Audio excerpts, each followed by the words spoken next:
여러분들의 경제 상식을 꽉꽉 채워드리겠습니다. 문현진의 경제 상식 사전입니다.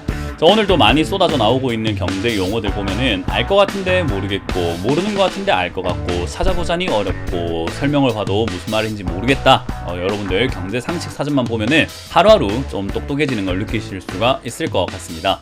도움이 되신다면 좋아요와 구독 그리고 알람 설정까지 반드시 부탁드리면서요, 바로 출발해 보도록 하겠습니다. 자, 일단 오늘 다뤄볼 내용은요, 변동금리라고 하는 부분입니다. 변동금리 요즘 많이 들리잖아요. 그래서 뉴스를 보니까 저금리 오래 간다고 해서 믿었는데 가계대출이 뭐 변동금리가 74%다. 이게 무슨 의미일까? 7년 만에 최고라고 하는데 대출 받을 때 변동금리를 받아라는 건가? 뭐지? 하게 되고요. 변동금리의 80%가 가계대출이다라고 합니다. 그래서 아니 이게 뭐야? 무슨 말이야? 7개월째 80조가 늘었다니까 나도 가면 변동금리로 대출 받아야 되나? 뭐 이런 이야기를 한번 생각해 보게 되고, 거기다가 이제 KB국민은행은 주택담보대출, 전세대출, 변동금리 인상에 대한 이야기 나오고 있단 말이죠. 그래서 아니 금리가 인상된다는 것은 나쁜 거 아닌가? 아닌가? 좋은 건가? 헷갈릴 때도 있는 것 같습니다. 그런 분들도 의외로 있더라고요. 그래서 그걸 제가 확실하게 정리해 드려 보도록 하죠. 자, 일단 변동금리라고 하는 것은요, 대출 기간 동안 시장의 상황에 따라서 주기적으로 변하는 금리라고 보시면 되겠죠. 우리가 보통 대출을 받을 때 두 가지 선택지가 있습니다. 고정금리와 변동금리죠. 고정금리는 대출 기간 동안에 약정한 금리가 일정 수준으로 계속 계약 기간 동안 유지가 되는 거고요. 변동금리는 계약 기간 동안에 적용되는 금리가 상황에 따라서 달라지는 것을 이야기합니다. 통상적으로 앞으로 금리가 내려갈 거라고 예상이 된다라고 한다면 변동금리가 유리할 수 있겠죠. 그리고 금리가 올라갈 거라고 예상이 된다면은 고정금리가 유리할 수 있습니다. 또 마찬가지로 3년 이하의 짧은 대출은 뭔가 예측하기 쉽잖아요. 뭐 10년 뒤보다는 우리가 1년 뒤를 예측하기 쉽기 때문에 그런 걸 생각한다면은 역시나 10년 뒤 예측보다 1년 뒤가 쉽다. 역시 짧을수록 변동금리가 조금 불확실성 해소에선 좋을 수 있겠다 생각이 들고요. 마찬가지로 3년 이상 장기로 대출을 받는 데 있어가지고는 사실 불확실성이 큰 변동금리보다는 고정금리가 좀 더 유리할 수 있습니다. 자, 그럼 지금은 금리가 올라가고 있는 상황이에요. 거기다가 추가 금리 인상도 점쳐지고 있죠. 벌써 8월에 금리 인상하고 이제 10월에 금리 인상할 수 있다라는 한국은행의 발표가 나오고 있는데, 그런 상황이라고 한다면 고정금리로 대출받은 사람들은 사실 금리가 올라가든 말든 나는 정해진 것만 내면 돼 라고 하기 때문에 상관이 없는데, 변동금리로 대출받은 사람들은 조금 문제가 생길 수도 있겠습니다. 이자 부담이 점점 늘어나게 되겠죠. 우리가 흔히 말하는 저금리 시대 때는 변동금리가 유리하다라고 이야기를 하거든요. 그래서 저금리가 오래 가니까 변동금리로 대출 받으시죠 라고 아마 은행에서 많이 권유를 받으셨을 거예요. 그래서 가계대출의 변동금리가 74%라고 하잖아요. 그만큼 상당히 많은 채무자들이 지금 변동금리로 대출을 받았는데요. 사실 저금리라고 하는 이 시대가 0%대로 꾸준히 유지가 된다는 뜻은 아니에요. 시장 상황에 따라서 0%에서 시장이 조금 안 좋아진다라고 한다면은 높게는 한 5% 이상대까지 올라갈 수도 있습니다. 그러니까 바닥이라고 해서 바닥에 딱 붙어 있는 것이 아니라 바닥에서도 파동을 만든다라는 거죠. 그 말은 여러분들이 생각하실 때 마이너스 금리로 들어간다라는 것은요, 우리나라뿐만 아니라 많은 국가에서 마이너스 금리를 경계합니다. 그래서 마이너스 금리로까지 내려가지 잘 않아요. 그래서 0%가 제일 바닥이라고 봤을 때요, 0%에 가깝게 여러분들이 만약 대출을 받는다라고 한다면 그때 고정금리가 좀 유리할 수 있다는 거고요. 변동금리로 하실 거라고 한다면은 올라가고 난 다음에 변동금리로 하는 것이 아마 금리가 떨어질 거니까 유리하지 않을까라고 보시면 좋을 것 같아요. 자, 어찌됐든 지금은 0%대, 0.5%대 코로나로 인해서 특수 상황으로 내려놓은 거거든요. 그래서 다시 올라갈 수밖에 없다라고 저는 항상 말씀드려 왔었는데, 지금 이 변동금리가 가계대출의 74%가 변동금리라는 것은요, 대출받은 사람 4명 중에서 3명은 변동금리로 대출을 받았다라고 보면 됩니다.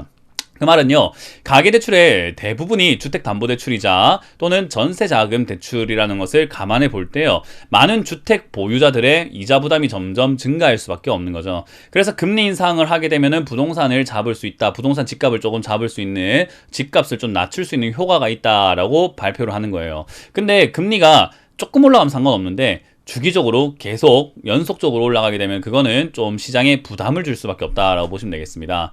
그래서 지금은 이제 비투족이라고 하죠. 집도 빚을 내서 투자하고 주식도 빚을 내서 투자하는 사람들, 비트코인까지 마이너스 통장까지 뚫어서 하시는 분들이 이제 큰일 났다라고 하는 게, 증권사나 이제 금융사에서는 신용대출의 금리까지도 인상하려고 만지작거리고 있는 거예요.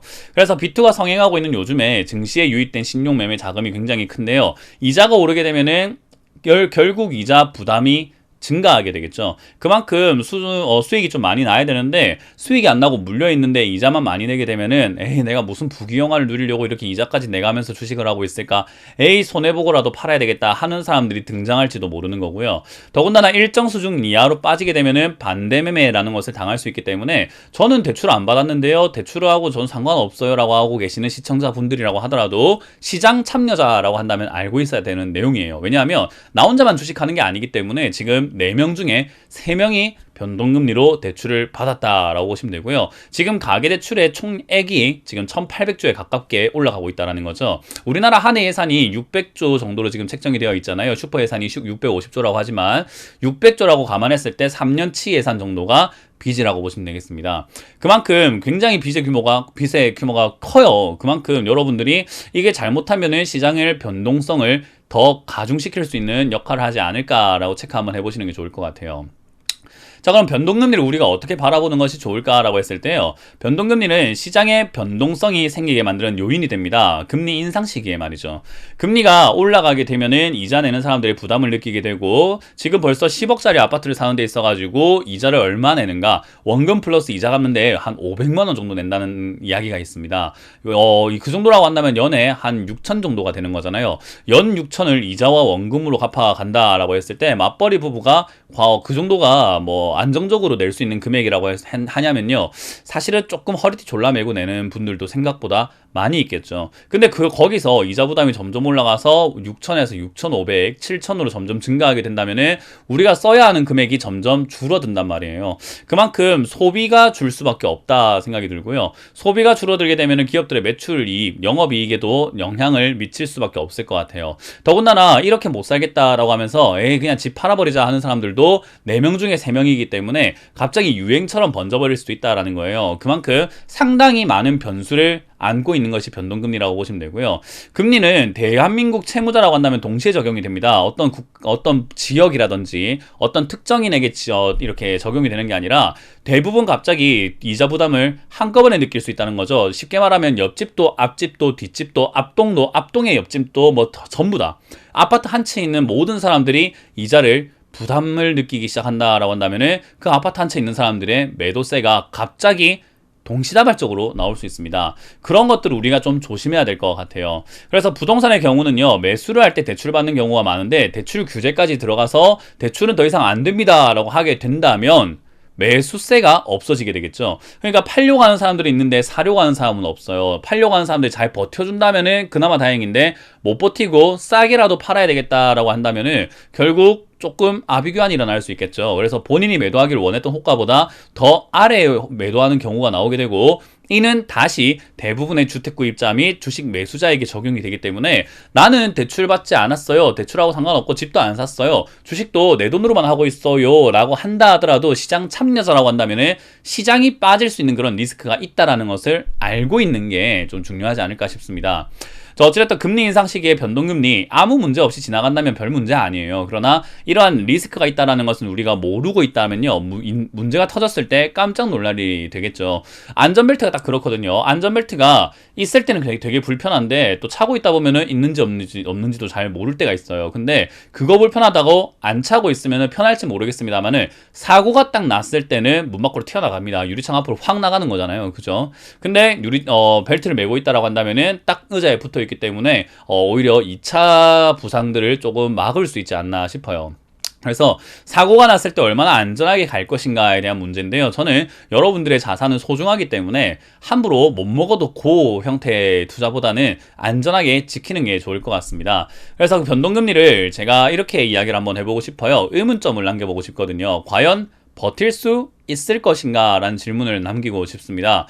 여러분들이 어떤 투자 선택을 하시던지 간에 뭐 상관은 없겠지만 이게 정말 아무 문제 없이 지나갈 수도 있습니다만, 저는 염려가 되네요. 그래서 여러분들께서 이 내용을 가지고 공부를 좀 한번 해보시고 어떤 투자 방법이 나에게 유리한지를 곰곰이 생각해보는 한 주가 되시길 바라겠습니다.